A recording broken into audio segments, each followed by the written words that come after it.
கடவுளோட கிருபை என்னன்னா, அவங்க அப்பாவும் சரி, அவளுடைய ஃப்ரெண்ட்ஸான நாங்களும் சரி, என்னைக்கும் அவளை விட்டு கொடுத்தது இல்லை. தவறுகள் செய்வது இயல்பு, ஆனா அதை கொஞ்சம் திருத்திக்கணும். அதை அவ செஞ்சா. அதுக்கப்புறம் திருப்பி காலேஜில் சேர்ந்தா, படிச்சா, அதுக்கப்புறம் ஒரு வேலைக்கு போனா. அது வரைக்கும் அந்த பையன் அவங்க வீட்லேயும், இந்த பொண்ணு அவங்க அப்பா வீட்லேயும் இருந்தாங்க. நல்லபடியாக படித்து நல்ல வேலை கிடைச்சி அதுக்கப்புறம் அவங்க 2 பேரும் ஒன்றா சேர்ந்து வாழ்ந்தாங்க.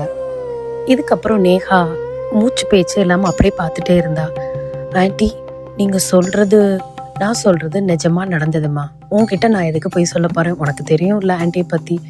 ஆமாம், அந்த பொண்ணு யாருன்னு கூட உனக்கு நான் கூட்டிகிட்டு போய் காட்டுறேன். If you want. அவள் இங்கே தான் சென்னையில் இருக்கா. நான் கூட்டிகிட்டு போய் காட்டுறேன். உனக்கு ஒரு மோட்டிவேஷனலாக இருக்கும். இன்னைக்கு உன் கூட இருக்கிற குழந்தைங்களுக்கு அளவுக்கு சிந்திக்கிற திறன் தான் இருக்கும். ஆனால் கடவுள் ஏன் அப்பா அம்மா கொடுத்தாரு தெரியுமா? தன் ஃப்யூச்சரில் வர்ற எந்த ஒரு பாதிப்புகளோ இல்லை கஷ்டங்களோ அதை கிரகிக்கிற தன்மை அப்பா அம்மாவுக்கு மட்டும்தான் இருக்குது.